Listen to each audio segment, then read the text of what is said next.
অবশ্যই সম্মানিত মুসল্লি ইকরাম, মুরব্বী ইকরাম, পৃথিবীতে অনেক রকমের পাপাচার রয়েছে যেগুলো মানুষ করে থাকে।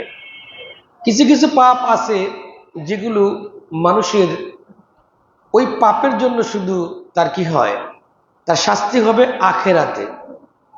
আর কিছু কিছু পাপ আছে যেই পাপের জন্য তার শাস্তি হবে দুনিয়াতে এবং আখেরাতে, মানে উভয় জগতে। আর ওই পাপের শাস্তি আল্লাহ রাব্বুল আলামিন দিবেন, এ ব্যাপারে মহান আল্লাহ এবং তার রাসূলের জবান থেকে দলিল রয়েছে এবং প্রমাণ রয়েছে। সুতরাং কিছু কিছু পাপ এমন রয়েছে যে পাপের শাস্তি আল্লাহ দুনিয়াতেই প্রদান করে। তো ওই পাপগুলো জানলে মানুষ সতর্ক হতে পারে। ওই পাপগুলো মানুষ জানলে মানুষ সতর্ক হয়ে ওই পাপ থেকে দূরে থাকার চেষ্টা করতে পারবে। সুতরাং ওই পাপগুলো সম্পর্কে আমরা আজকে একটু আলোচনা করব এবং সবাই জানব ইনশাআল্লাহ। অর্থাৎ এই পাপগুলো করলে মানুষ পৃথিবীতে তার প্রায়শ্চিত্ত ভোগ করবেই করবে, এতে কোনো সন্দেহ নাই। একটু কড়া করে বললাম। আর এজন্য প্রতিটা মানুষ যদি দেখা যায় যে না, সে তো পাপের কোনো কিছু বুঝতেছে না, অন্তত বাংলায় একটা কথা আছে, চোরের মন পুলিশ পুলিশ।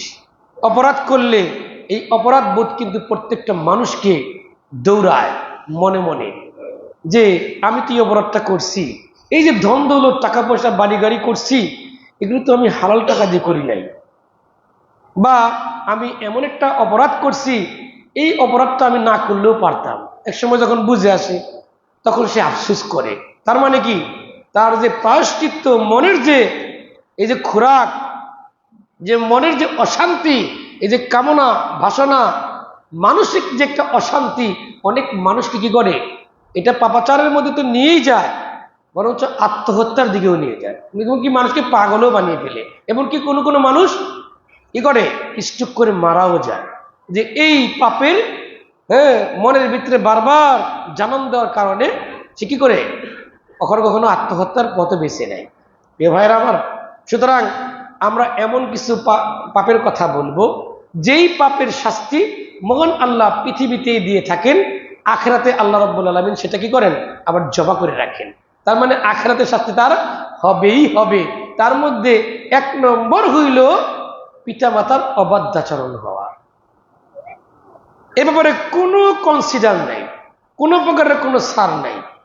পিতা মাতার অবাধ্যাচরণ কোনো যদি সন্তান হয়, সেই সন্তানের বিচার দুনিয়াতে হবেই হবে এবং আখেরাতেও আল্লাহ তার জন্য জমা করে রাখবেন। আখেরাতেও তার কি হবে, এর জন্য একটা আলাদা পানিশমেন্ট হবে। সুতরাং আমরা যেহেতু জানতে পারলাম এটা কেন হবে, মহান আল্লাহ রাব্বুল আলামিন বলেন, বিসমিল্লাহির রহমানির রহিম, ওয়াকাযা রাব্বুকা আল্লা তা'বুদু ইল্লা ইয়্যাহু ওয়া বিল ওয়ালিদাইনি ইহসানা। মহান আল্লাহ রাব্বুল আলামিন ফরমান জারি করেছেন, অর্ডার করেছেন, ফায়সালা দিয়েছেন, পৃথিবীতে যত রকমের ইবাদত আছে সমস্ত প্রকারের ইবাদতের যোগ্য একমাত্র মহান আল্লাহ।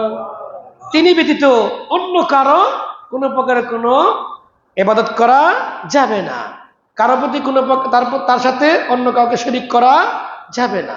যেই জিনিসগুলো তিনি একচ্ছত্রের অধিপতি, এগুলো অন্য কোনো মানুষ দিতে পারে এ কথা বিশ্বাস করা যাবে না। এর পরপরই মহান আল্লাহ আরেকটা হুকুম জারি করে দিলেন, বিল ওয়ালিদাইনি ইহসানা, পিতা মাতার প্রতি সৎ ব্যবহার করতে হবে। আল্লাহর ইবাদতের পরেই যেই বড় একটি গুনার কথা মহান আল্লাহ রাব্বুল আলামিন ঘোষণা করলেন, এবং সবচেয়ে ভালো ব্যবহার পাওয়ার যোগ্য যিনি, সুন্দর আচরণ পাওয়ার যোগ্য যিনি, এবং অনুনয় বিনয় করে তার সাথে কথা বলার যোগ্য যিনি, তিনি হলেন মা এবং বাবা। এ ব্যাপারে কোনো কনসিডার নেই। অনেক সন্তানের অনেক অভিযোগ আছে, সে অভিযোগটা কি সেটা না বললেই নয়। কোনো বাবা যদি তার সন্তানের প্রতি কোনো জুলুম করে, কোনো প্রকারে কোনো হ্যাঁ সীমা লঙ্ঘন করে, মানে সীমা লঙ্ঘন বলতে আল্লাহ যা যা অর্ডার করছে সন্তানের প্রতি যা যা করার, এগুলো যদি না করে, এক্ষেত্রে যদি জুলুম করে, সেটাও কিন্তু আল্লাহ ছাড়বেন না। তো ওটার পানিশমেন্ট বাবাকে দেবে, আল্লাহর সাথে সম্পর্ক, তোমার সাথে না। আশা করি বুঝতে পেরেছি, এখানে খাঁটি কথা। বাবা যদি সন্তানের প্রতি জুলুম করে, এটার জন্য পানিশমেন্ট সে আল্লাহর কাছে হবে, সে আলাদা করে শাস্তি পাবে। কিন্তু সন্তানকে কোনো অধিকার মহান আল্লাহ দেন নাই পিতামাতার কোনো বিচার করার। সুতরাং পিতামাতার অবাধ্যাচরণ কোনো ব্যক্তি যদি থাকে, কোনো সন্তান যদি থাকে, তার বিচার দুনিয়াতে তো হবে, হবেই, আখিরাতেও হবে। সুতরাং প্রত্যেকটা সন্তানেরই এটা জানা উচিত। রাসূল বলছেন, রিদাল ওয়ালিদ ফি রিদার রব, অর্থাৎ আল্লাহর সন্তুষ্টি হইল পিতামাতার সন্তুষ্টির মাঝে। বলেন না সুবহানাল্লাহ। রাসূল বলছেন, হুমা জান্নাতুকা হুমা নারুকা, পিতামাতা হয় তোমার জন্য জান্নাত, আর না হয় তোমার জন্য জাহান্নাম। সুতরাং পিতামাতা এমন একটা বিষয়, তার সাথে কোনো প্রকারের কোনো অন্যায়, অবিচার এবং খারাপ ব্যবহার করার অধিকার কোনো সন্তানকে পৃথিবীতে মহান আল্লাহ রাব্বুল আলামিন কোনোভাবেই দেন নাই। আপনার অনেক অভিযোগ আছে ভিতরে, এখন খালি গুতলাইতেছে, যেটা বাংলা ভাষায় বলে, ওই যে গুতলাইতেছে পেটের মধ্যে, খালি এটা বলতে মন চাচ্ছে, সেটা বলতে মন চাচ্ছে। আপনি কি জানেন আমার বাবা কত খারাপ, আমার মা কত জুলুম করছে আমার উপরে? আপনি কি হুজুর জানেন? খুতবায় দাঁড়িয়ে তো খালি বলে দিলেন কোরআন হাদিসের কথা, তাদের কথা তো একবারও বললেন না। আমি কিন্তু তাদের কথা বলে দিলাম। পিতা মাতা যদি আপনার উপর জুলুম করে থাকে, সেটার বিচার হবে, ওটা আল্লাহর সাথে তার সম্পর্ক, কিন্তু আপনি কোনো প্রকারের কোনো বিচার করার অধিকার আপনি রাখেন না। সুতরাং আপনি তার কাছে জি স্যার, জি হুজুর কর মতো ব্যবহার করতে হবে, এটাই অর্ডার। এ ব্যাপারে কোনো কনসিডার নেই। অনেকের মনে অনেক যুক্তি, তর্ক, প্রমাণ থাকতে পারে, কিন্তু যুক্তি এবং প্রমাণ এগুলো দিয়ে এখানে আপনার আমার কোনোটা খাটবে না। আল্লাহর রহমতে এ ব্যাপারে আমি বহু আলেমের সাথে কথা বলেছি, যে অনেক পিতামাতা তো এমন করে সেমন করে, এগুলো ইনিয়ে বিনিয়ে বলেছি। সব কিছু বলার পরে শেষ কথা একটাই আসছে, সেটা কি? আল্লাহ বলেন, ওয়ালা তাকুল লাহুমা উফ, তাদের সাথে এমন কোনো কথা বলো না তারা কষ্ট পেয়ে এমন বলে উফ। তার মানে কি? জি sir, no sir, yes sir, এই কথা বলতে হবে শুধু। তার সামনে অন্য কোনো কথা বলা যাবে না, যে কথা সে কষ্ট পায়। একটু ইনিয়ে বিনিয়ে বলতে হবে। কেমনে বলতে হইব সেটাও আপনাকে আবার বলতে হয় আমাকে, যে সেটা তো আপনি বলেন নাই। অথচ আপনি কিন্তু জানেন বসের সাথে কেমনে কথা বলেন। বসের সাথে আপনার যেখানে আপনি চাকরি করেন, ওই বসের সাথে কেমনে কথা বলেন। আপনি যে ব্যবসা বাণিজ্য করেন, বড় ব্যবসায়ী, লিডার ব্যবসার, তার সাথে কেমনে কথা বলেন। কারণ তার সাথে একটু বেদবি হয়ে গেলেই 10 টাকা মাল 5 টাকা মাল আসবে না, সকালবেলায় মাল বন্ধ হয়ে যাবে, ঠিক আছে না? সুতরাং তার সাথে আপনি কেমনে ব্যবহার করেন, ঠিক ওইভাবে ব্যবহার করতে হবে পিতা মাতার সাথে। আশা করি এই ব্যাপারটা আমি এখানেই থামতে চাচ্ছি। পিতা মাতার ব্যাপারে নো কনসিডার, সবচেয়ে ভালো ব্যবহার করতে হবে। যদি কেউ পিতা মাতার অবাধ্যাচরণ হয়, তাকে আজকেই ক্ষমা চেয়ে নিতে হবে। কারণ আমি আসরের সালাত আমি পড়াতে পারবো কিনা, আপনি পড়তে পারবেন কিনা, এর কোনো গ্যারান্টি নাই।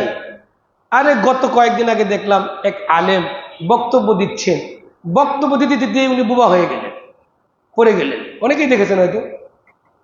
বক্তব্য দিচ্ছেন, অনেক সুন্দর কথা বলছিলেন, কিছুক্ষণের মধ্যে তার কথা বন্ধ হয়ে গেল, আর কথা বলতেই পারলো না। তো কখন যে কার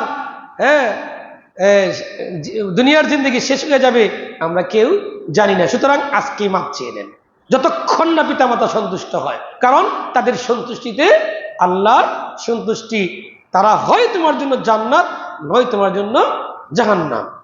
ঠিক এমনি ভাবে দেখা যায়, যখন যে ব্যবহার করা দরকার ছিল করতে পারেন নাই, এখন বেঁচে আছে, তার সাথে এমন ব্যবহার করেন যাতে বাবা সেটা ভুলে যায়।